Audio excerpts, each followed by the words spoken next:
ನಮಸ್ಕಾರ ವೀಕ್ಷಕರೇ. ಸೋನಂ ವಾಂಗ್ಚುಕ್ ಕತೆ ಇನ್ನೆರಡೇ ದಿನ ಅನ್ನೋ ಸುದ್ದಿ ಬಂದ ಬಳಿಕ ಹೈಪ್ ಪಡೆದುಕೊಂಡ ಕಾಕ್ರೋಚ್ ಹೋರಾಟದಲ್ಲಿ ಇಲ್ಲಿಯ ತನಕ ಏನೇನೆಲ್ಲ ಆಯ್ತು ಅನ್ನೋದನ್ನ ನೋಡ್ತಾ ಇದ್ದೀರಾ. ಈ ಹೊತ್ತಲ್ಲಿ ಡೀಪ್ ಸ್ಟೇಟ್ ಕಾರ್ಯವೈಖರಿಯ ಅಸಲಿ ವಿಷಯ ಭಾರತೀಯರಿಗೆ ಅರ್ಥವಾಗ್ತಾ ಇದೆ. ಬಾಂಗ್ಲಾ, ನೇಪಾಳ, ಭಾರತ ಮೂರು ದೇಶಗಳಲ್ಲೂ ಸೇಮ್ ಪ್ಯಾಟರ್ನ್ ನಲ್ಲಿ ಹೋರಾಟ ನಡೀತಾ ಇರೋದು ಕನ್ಫರ್ಮ್ ಆಗಿದೆ. ಕಳೆದ 1.5 ವರ್ಷದಲ್ಲಿ ಇದು 4ನೇ ಅಟೆಂಪ್ಟ್ ಅನ್ನೋದು ಕೂಡ ಬಹಿರಂಗ ಆಗ್ತಾ ಇದೆ. ಅಕ್ಕಪಕ್ಕದ ದೇಶದಲ್ಲಿ ಆಗಿದ್ದ ಟ್ರಾಜಿಡಿಯಿಂದ ತಪ್ಪಿಸಿಕೊಳ್ಳುವಲ್ಲಿ ಮೋದಿ ಸರ್ಕಾರ ಯಶಸ್ವಿಯಾಗಿದೆ. ಆದ್ರೆ ಈಗ ಸಡನ್ ಆಗಿ ಇನ್ನೊಂದು ರೀತಿಯಲ್ಲಿ ಭಾರತಕ್ಕೆ ಸವಾಲ್ ಹಾಕೋ ಕೆಲಸಗಳು ಆಗ್ತಾ ಇದೆ. ಈಗ ಇರೋ ಪ್ರಶ್ನೆ, ಅಕ್ಕಪಕ್ಕದ ದೇಶಗಳ ಜನರ ರೀತಿ ಭಾರತೀಯರು ಮೂರ್ಖರಾಗ್ತಾರಾ ಅಥವಾ ವಾಸ್ತವತೆಯನ್ನ ಅರ್ಥ ಮಾಡಿಕೊಳ್ಳುವಲ್ಲಿ ಯಶಸ್ವಿ ಆಗ್ತಾರಾ ಅನ್ನೋದು. ಇದೇ ಹೊತ್ತಲ್ಲಿ ದೆಹಲಿಯಲ್ಲಿ ಲಾಠಿ ಚಾರ್ಜ್ ಕೂಡ ನಡೆದಿದೆ. ಇದೆಲ್ಲವನ್ನ 1 by 1 ವಿವರಿಸ್ತಾ ಹೋಗ್ತೀವಿ. ಈ ವಿಡಿಯೋವನ್ನ ತಪ್ಪದೆ ಕೊನೆ ತನಕ ನೋಡಿ. ಅದಕ್ಕೂ ಮುನ್ನ ಮೀಡಿಯಾ ಮಾನ್ಸ್ಟರ್ ಚಾನೆಲ್ ಅನ್ನ ತಪ್ಪದೆ ಸಬ್ಸ್ಕ್ರೈಬ್ ಮಾಡಿ. ಎಸ್, ಭಾರತದ ಜನರನ್ನ ದಿಕ್ಕು ತಪ್ಪಿಸೋದು ಬಹಳ ಸುಲಭ. ಭಾವನಾತ್ಮಕವಾಗಿ ಒಂದು ವಿಚಾರವನ್ನ ಹೇಳ್ಬಿಟ್ರೆ ಸಾಕು, ಅದು ಸುಳ್ಳೋ ಸರಿಯೋ ಅನ್ನೋದನ್ನೆಲ್ಲ ಯೋಚನೆ ಮಾಡೋದಿಲ್ಲ. ಅಯ್ಯೋ ಅಮ್ಮ ಅಂತ ಸಪೋರ್ಟ್ ಮಾಡಿಬಿಡ್ತಾರೆ. ಈ ಗುಣಲಕ್ಷಣ ಇಂದು ದೊಡ್ಡ ದೊಡ್ಡ ದುರಂತಗಳಿಗೆ ದಾರಿ ಮಾಡಿ ಕೊಡ್ತಾ ಇದೆ ಅನ್ನೋದನ್ನ ಜನರೇ ನೋಡ್ತಾ ಇದ್ದಾರೆ. ನೀಟ್ ಹೆಸರಲ್ಲಿ ಹೋರಾಟಕ್ಕೆ ಕೂತಿರೋ ವಾಂಗ್ಚುಕ್ ಆಗ್ಲಿ ಅಥವಾ ಉಳಿದ ಜಿರಳೆಗಳ ಬ್ಯಾಕ್ ಗ್ರೌಂಡ್ ಸರಿಯಿಲ್ಲ, ಅವರೆಲ್ಲ ದೇಶ ವಿರೋಧಿ ಚಟುವಟಿಕೆಗಳಲ್ಲಿ ಗುರುತಿಸಿಕೊಂಡವರು. ಈ ಹೋರಾಟದ ಉದ್ದೇಶ ನ್ಯಾಯ ಕೇಳೋದು ಅಲ್ಲ, ದೊಂಬಿ ಎಬ್ಬಿಸೋದು ಅಂತ ಸಾಮಾನ್ಯ ಜ್ಞಾನ ಇರುವವರು ಹೇಳ್ತಾನೆ ಬಂದ್ರು. ಆದ್ರೆ ಈಗ ಅದು ಯಾವ ರೀತಿ ಟರ್ನ್ ಆಗಿದೆ ಅಂದ್ರೆ, ಬೇರೆ ಯಾವುದೇ ವಿಷಯ ಆಗಿರ್ಲಿ, ಆದ್ರೆ ಸರ್ಕಾರ ಬಂದು ಮಾತಾಡ್ಬೇಕಿತ್ತು, ಈ ರೀತಿ ಮಾಡಬಾರ್ದಿತ್ತು ಅನ್ನೋ ರೀತಿಯ ಪ್ರಚಾರ ಸಿಗ್ತಾ ಇದೆ. ಇದನ್ನೇ ಭಾವನಾತ್ಮಕ ಟ್ರ್ಯಾಪ್ ಅನ್ನೋದು. ಈ ಟ್ರ್ಯಾಪ್ಗೆ ಜನರು ತುತ್ತಾಗೋ ಮುನ್ನ ಈ ಹೋರಾಟಕ್ಕೂ ಬಾಂಗ್ಲಾ, ನೇಪಾಳಕ್ಕೂ ಇರೋ ಸಾಮ್ಯತೆಯನ್ನ ನೋಡಿ ಅನ್ನೋ ವಿಚಾರಗಳು ಈಗ ಹರಿದಾಡ್ತಾ ಇದೆ.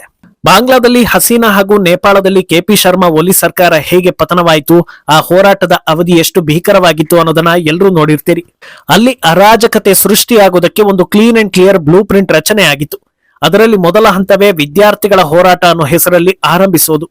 ಈಗ ಭಾರತದಲ್ಲೂ ಕೂಡ ಅದೇ ಆಗ್ತಾ ಇರೋದು. ಮೊದಲಿಗೆ ಹೊಸ ಮುಖ ಅನ್ನೋ ಹಾಗೆ ಒಬ್ಬ ಹೊಸ ನಾಯಕನನ್ನ ಮುಂದೆ ಬಿಡ್ತಾರೆ. ಅತ್ಯಂತ ಕಡಿಮೆ ಅವಧಿಯಲ್ಲಿ ಆತನನ್ನ ಹೀರೋ ಮಾಡೋದಕ್ಕೆ ಪ್ರಾಯೋಜಿತ ಎಕೋಸಿಸ್ಟಮ್ ಜವಾಬ್ದಾರಿ ತೆಗೆದುಕೊಳ್ಳುತ್ತೆ. ಸೋಷಿಯಲ್ ಮೀಡಿಯಾದಿಂದ ಹಿಡಿದು ವಿದೇಶಿ ಮಾಧ್ಯಮಗಳ ತನಕ ಎಲ್ಲಾ ಕಡೆಗಳಲ್ಲೂ ಆತನಿಗೆ ಹೈಪ್ ಕೊಡ್ತಾ ಹೋಗ್ತಾರೆ. ಇಂಥ ದೇಶದಲ್ಲಿ ಇಂಥದೊಂದು ಹೋರಾಟ ಆಗ್ತಾ ಇದೆ ಅನ್ನೋದನ್ನ ಜಗತ್ತಿನ ಮೂಲೆ ಮೂಲೆಯಲ್ಲಿರೋ ಜನರಿಗೆ ಗೊತ್ತಾಗೋ ರೀತಿ ಕಾಳಜಿಯನ್ನ ವಹಿಸ್ತಾರೆ. ಇದು ಮೊದಲ ಹಂತ. ಇದು ಬಾಂಗ್ಲಾ ಹಾಗೂ ನೇಪಾಳ ಬಳಿಕ ಭಾರತದಲ್ಲೂ ಆಗಿದೆ. ಒಬ್ಬ ಹೊಸ ವ್ಯಕ್ತಿಯನ್ನ ನಾಯಕ ಅಂತ ಪ್ರಮೋಟ್ ಮಾಡಿದ ಬಳಿಕ ಆತನಿಗೆ ಬ್ಯಾಕ್ ಗ್ರೌಂಡ್ ಸಪೋರ್ಟ್ ಬೇಕಾಗುತ್ತೆ. ಆಯಾ ದೇಶಗಳಲ್ಲಿನ ಎಲ್ಲಾ ವಿಪಕ್ಷ ನಾಯಕರನ್ನ ಹಂತ ಹಂತವಾಗಿ ಬೆಂಬಲ ಕೊಡೋ ವ್ಯವಸ್ಥೆಯನ್ನ ಕ್ರಿಯೇಟ್ ಮಾಡಲಾಗುತ್ತೆ. ಸೋಷಿಯಲ್ ಮೀಡಿಯಾಗಳಲ್ಲಿ ರಿಸರ್ಚ್ ವರದಿಗಳಿಗೆ ಹೆಸರುವಾಸಿಯಾಗಿರೋ ಮಾಧ್ಯಮಗಳಲ್ಲಿ ಬಂದಿರೋ ವರದಿಗಳ ಪ್ರಕಾರ ವಿಪಕ್ಷಗಳಿಗೂ ಸಾಕಷ್ಟು ಸಂದೇಶಗಳನ್ನ ನೀಡಲಾಗಿರುತ್ತೆ. ಹೇಗೆ ಅಂದ್ರೆ, ಒಮ್ಮೆಲೆ ಬೆಂಬಲ ಕೊಡೋದಲ್ಲ, ಮೊದಲಿಗೆ ಸ್ವಲ್ಪ ಅಂತರವನ್ನ ಕಾಯ್ದುಕೊಳ್ಬೇಕು. ಆಡಳಿತದಲ್ಲಿರೋ ಸರ್ಕಾರದ ವಿರುದ್ಧ ಹೊಸ ಶಕ್ತಿಯೊಂದು ಉಗಮವಾಗಿದೆ, ಅವರಿಗೆ ಜನರ ಕಡೆಯಿಂದ ಹೆಚ್ಚು ಬೆಂಬಲ ಸಿಗ್ತಾ ಇದೆ, ಸರ್ಕಾರವನ್ನ ಖಂಡಿತ ಉರುಳಿಸ್ತಾರೆ ಅನ್ನೋ ವಾತಾವರಣವನ್ನ ಕ್ರಿಯೇಟ್ ಮಾಡೋದು. ಟೋಟಲ್ ಆಗಿ ಆಲ್ರೆಡಿ ಇರೋ ವಿಪಕ್ಷಗಳಿಗೂ ಈ ಹೊಸ ಆಂದೋಲನಕ್ಕೂ ಸಂಬಂಧ ಇಲ್ಲವೇ ಇಲ್ಲ ಅನ್ನೋ ಹಾಗೆ ಪ್ರಮೋಟ್ ಮಾಡೋದು. ಹೋರಾಟ ತೀವ್ರ ಸ್ವರೂಪ ಪಡಿತಾ ಇದ್ದಾಗ ಒಬ್ಬೊಬ್ಬರೇ ಬೆಂಬಲ ಕೊಡೋ ಮೂಲಕ ಅದನ್ನ ಉತ್ತುಂಗಕ್ಕೆ ತೆಗೆದುಕೊಂಡು ಹೋಗೋದು. ಈ ರೀತಿ ಪ್ಲಾನ್ ಇರುತ್ತೆ ಅನ್ನೋ ವಿಚಾರ ಓಡಾಡ್ತಾ ಇದೆ. ಇನ್ನು ಯಾಕೆ ವಿದ್ಯಾರ್ಥಿಗಳನ್ನ ಮುಂದೆ ಬಿಡ್ತಾರೆ ಅನ್ನೋದಕ್ಕೂ ಕೂಡ ಬಲವಾದ ಕಾರಣಗಳಿವೆ. ವಿದ್ಯಾರ್ಥಿಗಳನ್ನ ದೇಶದ ಭವಿಷ್ಯ ಅಥವಾ ದೇಶದ ಆಸ್ತಿ ಅಂತಲೇ ಪರಿಗಣಿಸಲಾಗುತ್ತೆ. ಅಂತ ವಿದ್ಯಾರ್ಥಿಗಳು ತಮ್ಮ ಸಮಸ್ಯೆಯನ್ನ ಮುಂದಿಡ್ತಾ ಇದ್ದಾರೆ ಅಂದಾಗ ಅದನ್ನ ಎಲ್ಲರೂ ಕೇಳಿಸ್ಕೊಳ್ತಾರೆ, ಹತ್ತಿಕ್ಕೋ ಪ್ರಯತ್ನಗಳನ್ನ ಮಾಡೋದಿಲ್ಲ. ಸಾಧ್ಯವಾದರೆ ಸರಿಪಡಿಸೋಣ ಅನ್ನೋ ರೀತಿಯಲ್ಲಿ ಹೋರಾಟಗಳನ್ನ ಅಲೋ ಮಾಡ್ತಾರೆ. ಮೊದಲ ಹಂತದಲ್ಲಿ ವಿದ್ಯಾರ್ಥಿಗಳು ತಮ್ಮ ಸಮಸ್ಯೆ ಏನು ಅನ್ನೋದನ್ನ ಹೇಳ್ಕೊಳ್ತಾರೆ, ಬೇಡಿಕೆ ಏನು ಅನ್ನೋದನ್ನ ಹೇಳ್ಕೊಳ್ತಾರೆ. ಇಲ್ಲೇ ಈ ಹೋರಾಟ ನಿಜವಾಗಿಯೂ ಸಮಸ್ಯೆಯನ್ನ ಬಗೆಹರಿಸೋದಕ್ಕೆ ಆಗ್ತಾ ಇದೆಯಾ ಅಥವಾ ಬೇರೆ ಉದ್ದೇಶದಿಂದ ಕೂಡಿದೆಯಾ ಅನ್ನೋದಕ್ಕೆ ಕ್ಲಾರಿಟಿ ಸಿಗೋದು. ಈ ಹಂತದಲ್ಲಿ ಕಾಕ್ರೋಚ್ಗಳ ಕಡೆಯಿಂದ ಬಂದ ಹೇಳಿಕೆಗಳು, ವರ್ತನೆಗಳನ್ನ ನೋಡಿ ಜನರಿಗೆ ಇವರ ಬಂಡವಾಳ ಏನು ಅನ್ನೋದು ಕ್ಲಿಯರ್ ಆಗಿತ್ತು. ಆದ್ರೆ ಬಾಂಗ್ಲಾ ಹಾಗೂ ನೇಪಾಳದಲ್ಲಿ ಈ ಹಂತ ದಾಟಿ ಇನ್ನೊಂದು ಹಂತ ಅಂದ್ರೆ ದೊಂಬಿ ಎಬ್ಬಿಸೋ ಲೆವೆಲ್ಗೆ ಹೋಗಿದ್ರಿಂದ ಎಲ್ಲವೂ ಕೈತಪ್ಪಿ ಹೋಯ್ತು. ಬಾಂಗ್ಲಾ ಹಾಗೂ ನೇಪಾಳದಲ್ಲಿ ಈ ಹೋರಾಟದ ಉಸ್ತುವಾರಿಯನ್ನ ಯೂನಸ್ ಹಾಗೂ ಬಾಲಿನ್ ಶಾ ವಹಿಸಿಕೊಂಡ್ರೆ, ಭಾರತದಲ್ಲಿ ಇದನ್ನ ವಹಿಸಿಕೊಂಡಿದ್ದು ಸೋನಂ ವಾಂಗ್ಚುಕ್. ಆದ್ರೆ ಅಕ್ಕಪಕ್ಕದ ದೇಶಗಳ ರೀತಿ ಭಾರತದಲ್ಲಿ ಇದು ಈಸಿಯಾಗಿ ಆಗೋಗ್ಲಿಲ್ಲ. ಅದಕ್ಕೆ ಮೊದಲ ಕಾರಣ, ಭಾರತದಲ್ಲಿ ಆಡಳಿತ ವಿರೋಧಿ ಅಲೆ ದೊಡ್ಡ ಮಟ್ಟದಲ್ಲಿ ಇಲ್ಲ ಅನ್ನೋದು. ಹಾಗಂದ ಮಾತ್ರಕ್ಕೆ ಭಾರತ ಸೇಫ್ ಝೋನ್ ನಲ್ಲಿ ಇತ್ತ ಅಂತ ಕೇಳಿದ್ರೆ ಇರ್ಲಿಲ್ಲ. ಯಾಕಂದ್ರೆ ಪ್ರಧಾನಿ ಡ್ಯಾನ್ಸ್ ಮಾಡಿದ್ದಾರೆ ಅಂತ ಯಾರೋ ಸುಳ್ಳು ಸುದ್ದಿ ಹರಡಿಸಿದ್ರೆ ಅದನ್ನ ಹಿಂದೆ ಮುಂದೆ ಯೋಚಿಸದೆ ಅದೇ ಸತ್ಯ ಅಂತ ನಂಬಿ ಮಾತಾಡುವ ವಿಜ್ಞಾನಿಗಳು ಜಾಸ್ತಿ ಇರೋ ದೇಶದಲ್ಲಿ ಹೋರಾಟವನ್ನ ಇನ್ನೊಂದು ಹಂತಕ್ಕೆ ತೆಗೆದುಕೊಂಡು ಹೋಗೋದು ಕಷ್ಟದ ಕೆಲಸ ಆಗಿರ್ಲಿಲ್ಲ ಅಂತ ಜನರೇ ಹೇಳ್ತಾರೆ. ಆದ್ರೆ ಈ ಹೋರಾಟಕ್ಕೆ ಬೆಂಬಲ ಕೊಡ್ತಾ ಇರೋ ಕೋಟ್ಯಂತರ ಜನರು ಕೇವಲ ಸೋಷಿಯಲ್ ಮೀಡಿಯಾದಲ್ಲಿ ಉಳಿದು 100ರ ಒಳಗಿನ ಸಂಖ್ಯೆಯಲ್ಲಿ ಜನರು ಹೋರಾಟಕ್ಕೆ ಇಳಿದಿದ್ರಿಂದ ಕಾಣದ ಕೈಗಳಿಗೆ ಹೊಡೆತ ಕೊಡ್ತು ಎನ್ನಲಾಗ್ತಾ ಇದೆ. ಇನ್ನು ಸೋನಂ 17 ದಿನ ಉಪವಾಸ ಮಾಡಿದಾಗ್ಲೂ ಸಿಗದ ಹೈಪ್ 18ನೇ ದಿನದ ನಂತರ ಸಿಗ್ತಾ ಹೋಗುತ್ತೆ ಅನ್ನೋದನ್ನ ಜನರು ನೋಡಿದ್ದಾರೆ. ಅದಕ್ಕೂ ಮುಂಚೆ ಒಂದು ಘಟನೆ ನಡೀತು. ಅದು ಅಖಿಲೇಶ್ ಹಾಗೂ ಕೇಜ್ರಿವಾಲ್ ಕೂಡ ಸಿಜೆಪಿ ಸ್ಟೇಜ್ ಮೇಲೆ ಬಂದು ಬೆಂಬಲವನ್ನ ಕೊಟ್ಟಿದ್ದು. ಇದಕ್ಕೆ ಕಾರಣ ನೋಡ್ತಾ ಹೋದ್ರೆ ಬೇರೆ ದೇಶಗಳಲ್ಲಿ ಸಡನ್ ಆಗಿ ಹುಟ್ಟಿದ ಹೀರೋ ರೀತಿ ಕಾಕ್ರೋಚ್ ನಾಯಕ ಅಭಿಜಿತ್ ಸಕ್ಸಸ್ ಆಗ್ಲಿಲ್ಲ ಅನ್ನೋ ಮಾಹಿತಿ ಓಡಾಡ್ತಾ ಇದೆ. ಪ್ರಮುಖ ಕಾಕ್ರೋಚ್ ಫೇಲ್ ಆಗಿದ್ದಾನೆ ಅಂತ ಸುಮ್ನೆ ಬಿಟ್ರೆ ಇಷ್ಟು ದಿನ ಮಾಡಿದ್ದೆಲ್ಲ ವೇಸ್ಟ್ ಆಗುತ್ತೆ ಅನ್ನೋ ಕಾರಣಕ್ಕೆ ಕೇಜ್ರಿವಾಲ್ ಹಾಗೂ ಅಖಿಲೇಶ್ ರನ್ನ ಮುಂದೆ ಬಿಡಲಾಯಿತು.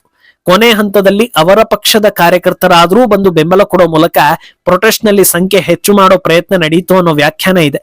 ಆದ್ರೆ ಇದು ಕೂಡ ವರ್ಕ್ ಆಗದೆ ಇರೋ ಹೊತ್ತಲ್ಲಿ ಎಲ್ಲಾ ವಲಯದಿಂದಲೂ ಜನರನ್ನ ಒಗ್ಗೂಡಿಸೋ ಕೆಲಸ ಆಗಿತ್ತು. ಹೇಗೆ ಅಂದ್ರೆ ಬಾಲಿವುಡ್ ನಲ್ಲಿ ಫ್ರೀ ಇರುವ ಗಣ್ಯರ ಬಳಿ ವಿಡಿಯೋ ಮೂಲಕ ಕರೆ, ಸೋಷಿಯಲ್ ಮೀಡಿಯಾದಲ್ಲಿ ಯಾರೆಲ್ಲ ಜಾಸ್ತಿ ಫಾಲೋವರ್ಸ್ ಹೊಂದಿದ್ದಾರೋ ಅವರ ಕೈಯಲ್ಲಿ ಹೇಳಿಸೋ ಯತ್ನ, ಒಂದೆರಡು ದಿನಗಳ ಕಾಲ ಟಿವಿ ಮೊಬೈಲ್ ಎಲ್ಲಿ ನೋಡಿದ್ರು ಎಲ್ಲಾ ಜನರು ಸಿಜೆಪಿ ಹೋರಾಟಕ್ಕೆ ಸೋನಂಗೆ ಬೆಂಬಲ ಕೊಡ್ತಾ ಇದ್ದಾರೆ ಅನ್ನೋ ರೀತಿ ಕಾಣಿಸೋ ಹಾಗೆ ಪ್ರಯತ್ನಗಳು ನಡೆದ ಬಗ್ಗೆ ಮಾಹಿತಿ ಇದೆ. ಯಾಕಂದ್ರೆ ನಮ್ಮ ದೇಶದ ಜನರು ಯಾವ ಲೆವೆಲ್ಗೆ ಭಾವನಾತ್ಮಕ ಜೀವಿಗಳು ಅಂದ್ರೆ ಒಬ್ಬ ಹೈ ಕ್ಲಾಸ್ ಕ್ರಿಮಿನಲ್ 100 ಜನರ ಮುಂದೆ ಕಣ್ಣೀರಿಟ್ರು ಸಾಕು, ಅದರಲ್ಲಿ ಒಂದು 20 ಜನರು ಯಾವುದೇ ಯೋಚನೆ ಮಾಡದೆ ಅಯ್ಯೋ ಪಾಪ ಅಂತ ಬೆಂಬಲ ಕೊಟ್ಟು ಬಿಡ್ತಾರೆ.